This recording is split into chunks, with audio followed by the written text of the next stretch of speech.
اس کا دوسرا نام اسرائیل بھی تھا۔ یعقوب کی پہلی بیوی فوت ہو گئی تھی، جس سے اسے کئی بیٹے تھے۔ پھر اس یعقوب علیہ السلام نے دوسری شادی کی، جس سے اسے 2 بیٹے ہوئے، ایک یوسف، دوسرا اس کا چھوٹا بھائی۔ یعقوب کو اپنے بیٹے یوسف کے ساتھ بڑی محبت تھی، جس کو اس کے بھائی گوارا نہیں کرتے تھے۔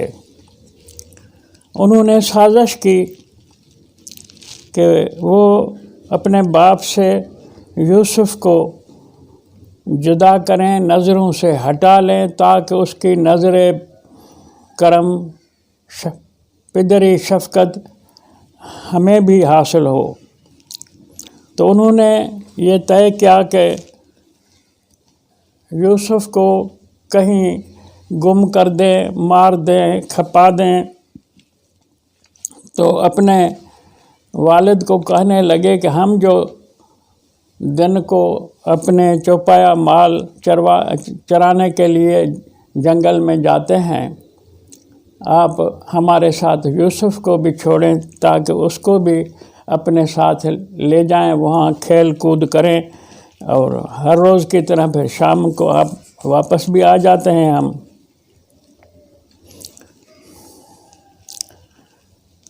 یعقوب علیہ السلام نے تو انکار کیا، لیکن ان کے اصرار کے بعد یعقوب نے یہ خدشہ بھی ظاہر کیا کہ میں ڈرتا ہوں کہ میرے بیٹے کو ادھر جنگل میں کوئی بھیڑیا نہ کھا جائے۔ تو انہوں نے تسلی دی کہ ہم اتنے تعداد میں 5-7 آدمی ہیں، جو بھیڑیا کیسے کھا سکتا ہے، ہم جو جاتے ہیں ہمیں بھیڑیا کیوں نہیں کھاتا۔ بہرحال باپ کو مطمئن کر کے یہ یوسف کی اجازت لے کر اس کو لے گئے اپنے ساتھ ڈھنگر چرانے کے لیے۔ وہاں ان کی آپس میں جو سازش تھی، اس کے مطابق یہ تجویز قرار پائی کہ یوسف، کسی نے کہا اس کو مار ڈالیں اور دفن کریں کہیں گم کر کے، کسی نے کہا نہیں، مارتے نہیں ہیں، اس کو کسی کنویں میں ڈال دو۔ پھر یوسف علیہ السلام کو انہوں نے کنویں میں ڈالا، جو کنواں غیر آباد قسم کا تھا، بیابانوں میں، جنگلات میں۔ وہاں شام کو تو یہ باپ کے پاس آئے اور جھوٹ کا رونا پیٹنا، ماتم کرنا کہ بس ہمارے بھائی کو بھیڑیا کھا گیا، سب کچھ بہانے کیے۔ یعقوب علیہ السلام نے تو کہا کہ یہ تمہاری سازش ہے، بر وقت یعقوب علیہ السلام نے کہا، اور پھر وہ صبر کر کے بیٹھ گئے کہ اللہ مجھے میرا بیٹا دلائے گا۔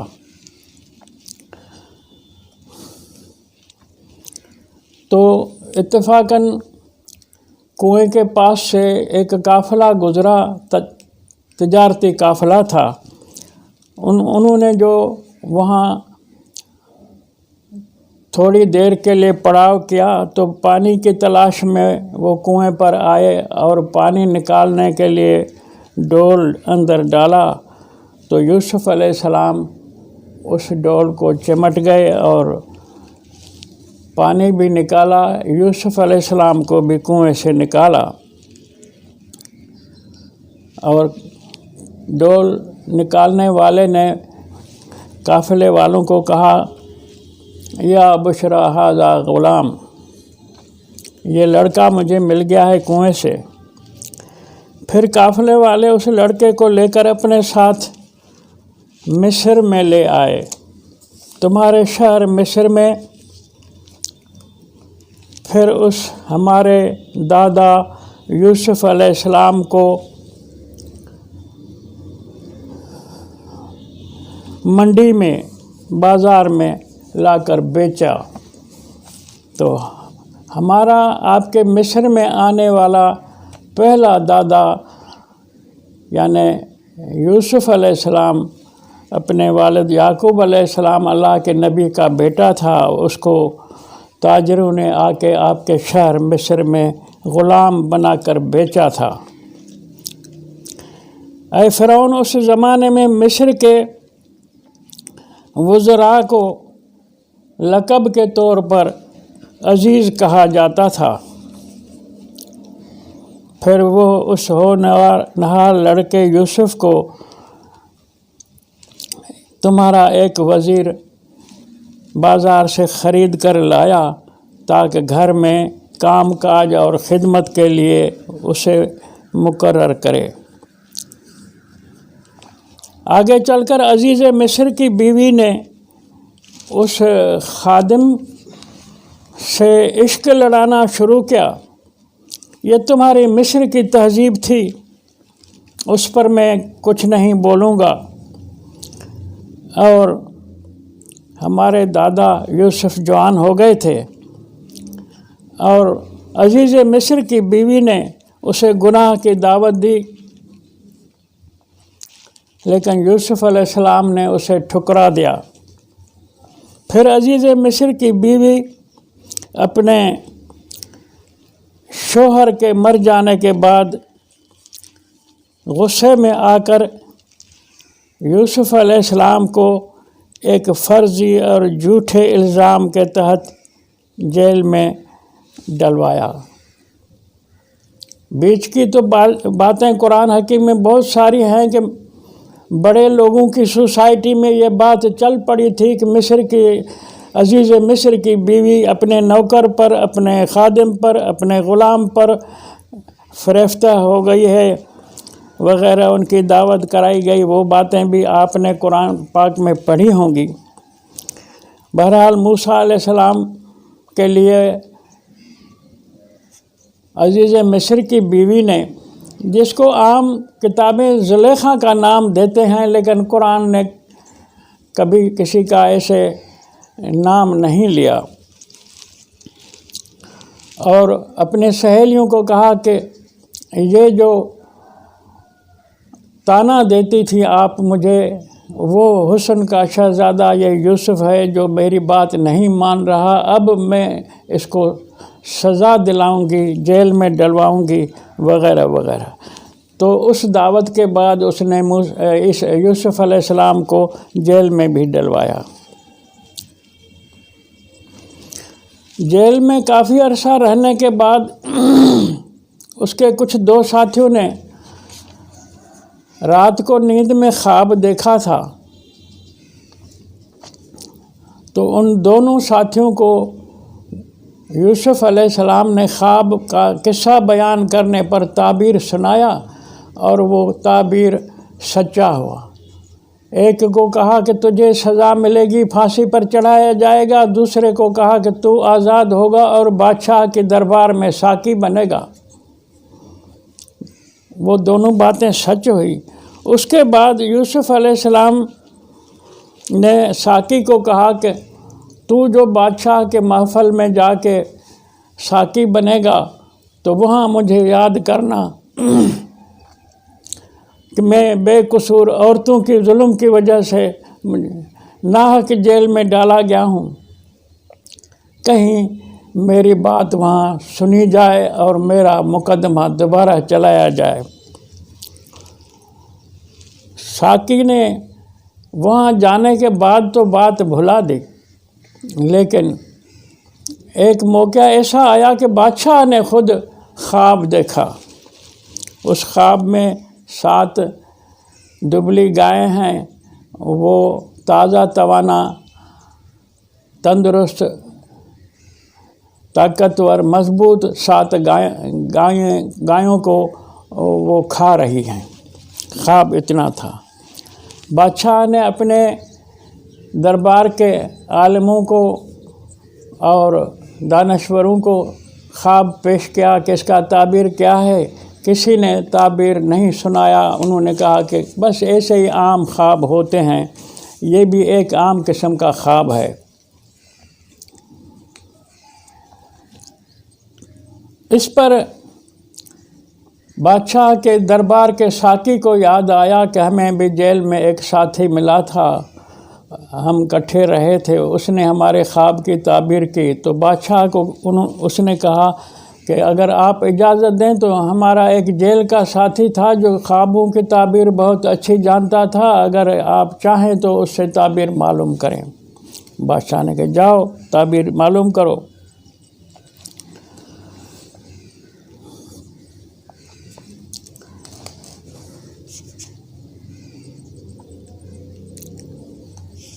اس پر یوسف علیہ السلام کو جیل میں آ کر وہ ساتھی ملتا ہے اور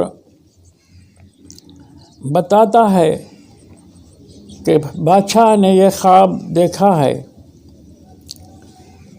اس کا تعبیر بتاؤ۔ یوسف علیہ السلام نے تعبیر بتایا اور کہا کہ 7 سال آپ کے ملک میں فصل گندم کا، غلہ کا اچھا پیداوار دے گا۔ اس کے بعد 7 سال جو دوسرے والے ہیں ان میں برابر مسلسل قحط سالی ہوگی، فصل ویران ہوں گے، کھیتی تمہاری خراب ہوگی۔ پھر پہلے والے 7 سال میں آپ نے یہ کام کرنا ہے کہ ضرورت سے زائد جو غلہ ہے ان کو ان کے گوشوں کے اندر رکھ دو، اس کو کھلیان میں صاف نہ کرو، اور وہ ذخیرہ 7 سال کا ایسے ہی گوشوں کے اندر رہے۔ پھر جو 7 سال قحط سالی کے آئیں ان سے پھر غلہ نکالتے ہوئے ضرورت مندوں، حاجت مندوں کے اندر تقسیم کرتے جاؤ، اس طرح قحط سالی کے دکھ سے بچ جاؤ گے۔ بادشاہ کے سامنے جو یہ تعبیر پیش ہوئی تو بادشاہ نے کہا یہ تو بہت بڑا عالم ہے، اس کو میرے پاس دربار میں لے آؤ۔ تو وہ لے آئے اور جا کے یوسف علیہ السلام کو کہا کہ بادشاہ آپ کو آزاد کرنا چاہتا ہے، اپنے پاس رکھنا چاہتا ہے۔ یوسف علیہ السلام نے کہا کہ پہلے میرے اوپر جو جھوٹا مقدمہ ہے اس کی صفائی ہونی چاہیے کہ کیا میں مجرم تھا جو اتنے سال بے قصور میں سزا کاٹ رہا ہوں۔ پھر بادشاہ نے، وہ عورتیں زندہ تھی، اگلے عزیز مصر کی بیوی زندہ تھی اور اس کے سہیلیاں بھی تھیں، ان سب کو اکٹھے کیا اور یوسف علیہ السلام کو بلایا اور مقدمہ چلا دوبارہ۔ تو بات جو کھلی تو یوسف علیہ السلام نے کہا کہ میں نے اپنے آقا عزیز مصر مرحوم کے ساتھ خیانت نہیں کی، میں نے اس کے پس غائبانہ کوئی زیادتی نہیں کی۔ اس عورت نے مجھے بہکانے کی کوشش کی تھی، آپ اس سے پوچھ سکتے ہیں۔ تو اس وقت مرحوم عزیز مصر کی بیوی نے اقرار کیا کہ یوسف سچا ہے، میں مجرم ہوں، واقعی میں نے گناہ کی دعوت دی تھی، یہ معصوم ہے۔ پھر بادشاہ نے یوسف علیہ السلام کو آزاد کرنے کے اعلان کے بعد یوسف علیہ السلام کو کہا کہ تو میرا وزیر بن جا، اب اس عزیز مصر کی جگہ تو عزیز مصر ہے، اور حکومت چلانے میں میری مشاورت کر، مدد کر۔ یوسف علیہ السلام نے کہا میں ضرور یہ ڈیوٹی ادا کروں گا، ملک کے خزانے اور پیداوار مانا کہ پروڈکشن منسٹری دونوں میرے حوالے کی جائیں۔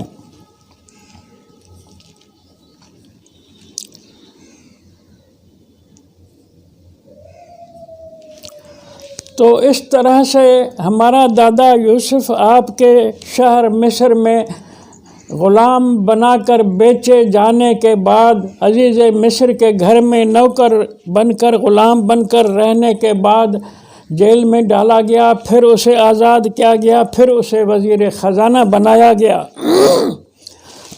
جب بادشاہ مصر کے خواب میں اس نے علمی اپنی قحط سالی کے حوالے سے تعبیر بتائی اور وزیر بننے کے بعد وہ 7 سال فصل کے بہت اچھے گزرے، تو وہ ذخیرہ کردہ اناج جو تھا یوسف علیہ السلام اپنے وزارت کے دنوں میں انچارج ہوا کہ یہ کام بھی تم کر کے دکھاؤ جو میرے خواب کی تعبیر تو نے بتائی ہے۔ تو یوسف علیہ السلام دور دور کے لوگوں کو جو غلہ لینے آتے تھے قحط سالی کی وجہ سے، وہ غلہ صاف کروا کے بانٹتا تھا۔ ان دنوں میں فلسطین سے اس کے بھائی بھی غلہ لینے کے لیے اونٹوں کا ریوڑ لا کے پہنچے اوروں کے ساتھ۔ یوسف علیہ السلام نے اپنے بھائیوں کو پہچانا، بھائیوں نے یوسف علیہ السلام کو نہیں پہچانا۔ تو اس موقع پر جو قانون تھا کہ جو خود آئے گا لینے اس کو غلہ دیا جائے گا، تو اس کے بھائیوں نے کہا کہ بوڑھے باپ کے لیے تو شاید گورنمنٹ کا، یوسف علیہ السلام کی حکومت کا قانون تھا دینے کا، لیکن بھائیوں نے کہا کہ ایک اور بھی بھائی ہے ہمارا جس کو ہمارا والد اپنے سے جدا نہیں کرتا، اس کا حصہ بھی دیا جائے۔ یوسف علیہ السلام نے فرمایا کہ نہیں، اس کا حصہ نہیں ملے گا، جو موجود ہوگا، جو حاضر ہوگا ہم اس کو تسلیم کریں گے، غیر حاضر فرد کو تسلیم نہیں کریں گے، اس کی کوٹا وہ خود آ کر اپنی لے جائے۔ پھر اس کے بھائی گئے واپس اور دوسری بار آتے وقت اپنے باپ کو منت سماجت کی کہ اب ہمارے اس چھوٹے بھائی کو بھی اجازت دی جائے، نہیں تو اس کے حصے کا غلہ نہیں مل رہا وہاں سے۔ یعقوب علیہ السلام نے اس پر فرمایا کہ تم نے میرے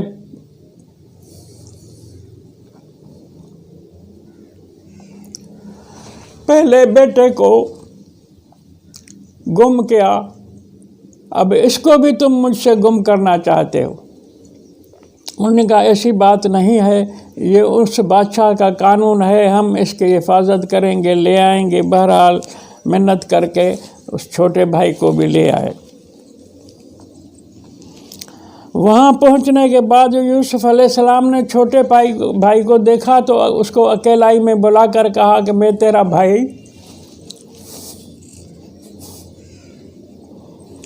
یوسف ہوں۔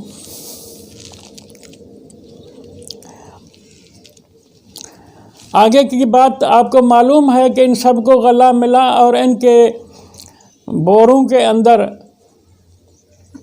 شاہی کٹورا جس سے غلہ تقسیم کیا جاتا تھا، ایک بھائی نے شرارت کر کے ڈال دیا تھا کہ یہ اگر وہ کٹورا شاہی تلاش کیا جائے تو اس کے کٹورے میں ملے اور بھائی اس کو مجرم کر کے حکومت جو بھی چاہے اس کے ساتھ سلوک کرے۔ یہ بات الفاظ جو میں کہہ رہا ہوں، یہ الفاظ قرآن حکیم میں ہیں جو یوسف علیہ السلام کے بھائی کے اس قصے کی بات قرآن میں ہے کہ کٹورا گم ہونے کے لیے جو منادی دلائی گئی اور وہ تلاشی لی گئی تو یوسف کے بھائی کے سامان میں یہ کٹورا ملا۔ پھر یوسف نے خود پوچھا اپنے بھائیوں سے کہ تمہارے پاس کیا قانون ہے، کوئی چوری کرے، جرم کرے تو اس کو تم لوگ اپنے ملک میں کیا سزا دیتے ہو؟ تو وہاں انہوں نے بتایا کہ اس کی سزا وہ ہوتی ہے جو مجرم ہے اس کو پکڑ کر قید کیا جائے، بند کیا جائے، یہ سزا ہے ہمارے پاس۔ تو یوسف علیہ السلام نے کہا جو تمہارے ملک کا قانون ہے وہ ہم اس پر لاگو کرتے ہیں، تم چلے جاؤ، یہ ہمارے پاس بند رہے گا۔ یہ چلے گئے اور اپنے والد یعقوب علیہ السلام کو کہا کہ تیرے بیٹے نے چوری کی تھی، اس کے جرم میں اس کو رکھا گیا ہے وہاں۔ تو یعقوب علیہ السلام جو لفظ وہاں فرماتے ہیں کہ یہ تمہاری سازش تھی، میرا بیٹا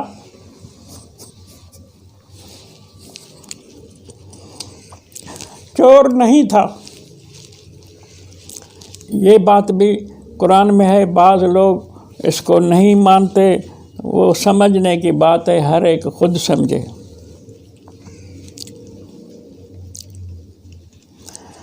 پھر تیسری بار جو آئے غلہ لینے،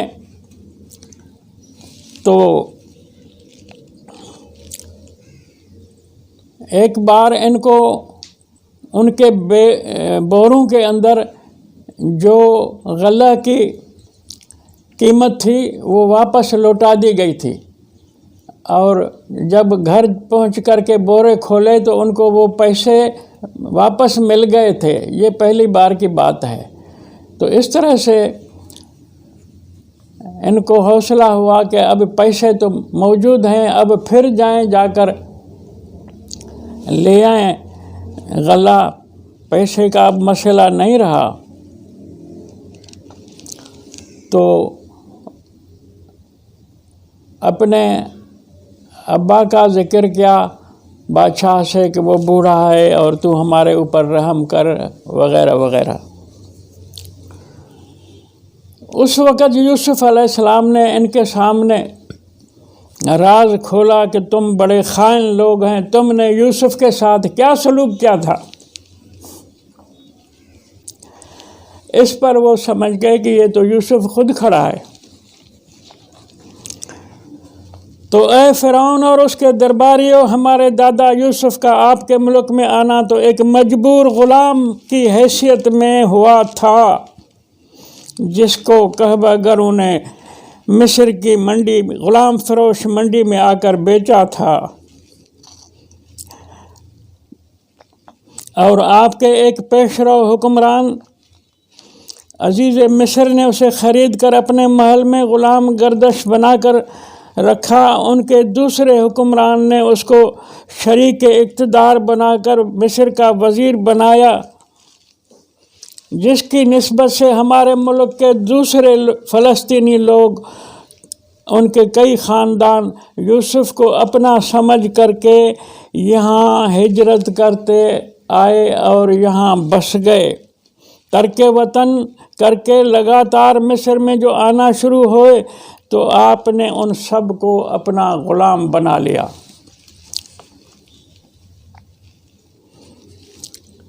غلام بنانے کے بعد میں آپ کو یہ طعنہ نہیں دینا چاہتا کہ ہماری غلامی کی وجہ سے آپ کے کھیت اور زرعی فارم ترقی پا سکے، اور یہ بھی نہیں کہتا کہ آپ کی جاگیردارانہ تقاضاؤں سے ہمارا بھائی بند قارون آپ کی سلطنت کا سہارا بنا ہے،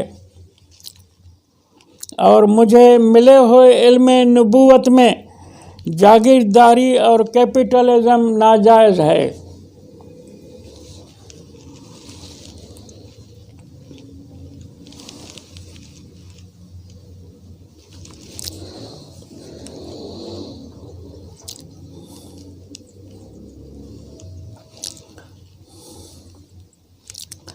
ہاں، مجھے معلوم ہے کہ ہماری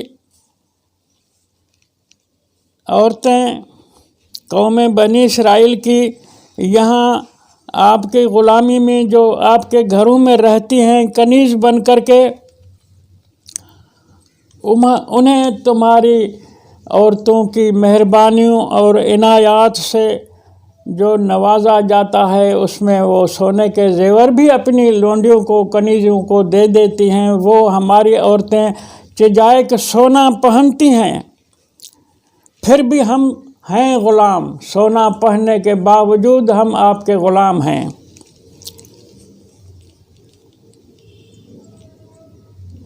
لیکن معلوم ہونا چاہیے کہ میں موسیٰ جناب ابراہیم، اسماعیل، اسحاق، یعقوب علیہ السلام کو ملی ہوئی نبوت کی طرح ان کے تاج نبوت کا بھی وارث ہوں۔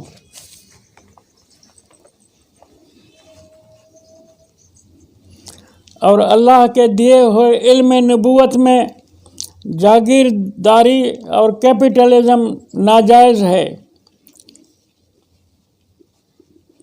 ہمیں انسانی معاشروں میں معاشی مساوات کے قوانین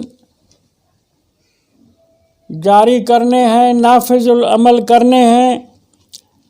اس سوشلزم کی معاشی مساوات قائم کرنی ہے جس کا نفاذ ہم نیشنلزم کے بنیاد پر نیشنلزم کے بغیر نہیں کر سکتے، یعنی اپنے وطن کے سوا اپنے قانون نافذ نہیں کر سکتے۔ تمہارے وطن میں تم خود کرو، تمہارا ملک ہے، نہیں تو ہم یہاں اس کے اوپر عمل نہیں کر سکتے۔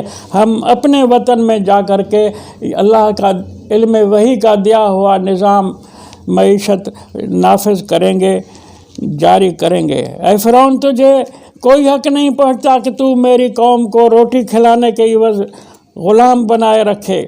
روٹی پانی کھلانے پلانے کا یہ مقصد نہیں ہے کہ ہم تیرے پاس غلامی میں گزاریں۔ ہمیں تیرے تخت بخت سے کوئی سروکار نہیں۔ یہ باغات، یہ محلات تمہارے رہیں۔ ہمیں اپنے کپڑوں میں خالی جانے کی واپس اجازت دی جائے، تجھ سے کچھ لینا نہیں چاہتے۔ میں اپنی قوم کو تجھ سے آزاد کرا کر اپنے موروثی وطن فلسطین میں لے جانا چاہتا ہوں۔ تم نے جو پروپگنڈا کیا ہے کہ میں موسیٰ اور میرا بھائی تم سے ملک چھیننا چاہتے ہیں، یہ تمہارا الزام ہے۔ ہمیں تیرے ملک کی کوئی ضرورت نہیں۔ ہمیں اپنا بسیرا ہے، وہاں جا کر بسنے کی اجازت دی جائے۔ ہم وہاں ابراہیمی مشن کو پھر سے رواں دواں کریں گے۔ یہ اتنا بڑا کام کوئی بھی قوم غلامی میں رہ کر کے اللہ کے نظام کو نافذ نہیں کر سکتی۔ اللہ کا قانون آزاد ریاست میں ہی عمل میں لایا جا سکتا ہے۔ محترم قارئین، جناب موسیٰ علیہ السلام کی فرعون اور اس کے درباریوں کے سامنے اور سرکاری لے پالک جو ساحر، جادوگر، جادو بیان علماء، دانشور تھے، یہ تقریر ہوئی، پیش کی موسیٰ علیہ السلام نے، تو پھر وہ سمجھے کہ یہ تو فرعون نے پروپگنڈا کی تھی کہ یہ ہم سے ملک چھیننے آیا ہے، یہ تو آزادی لے رہا ہے۔ موسیٰ کی تقریر سے وہ اتنے تو متاثر ہوئے جو جیسے کہ کسی کو سانپ سونگھ جائے۔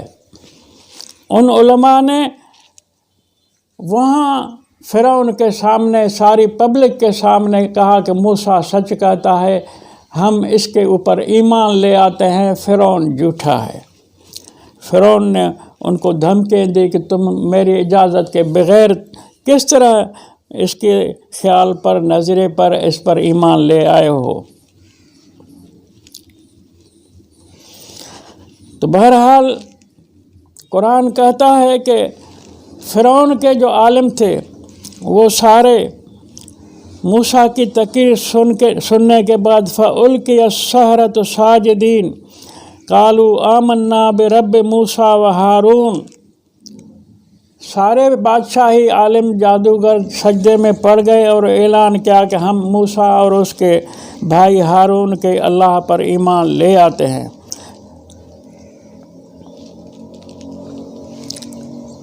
اور اس طرح سے موسیٰ علیہ السلام اپنی غلام قوم کے آزادی کا مقدمہ ایک تقریر سے جیت گئے۔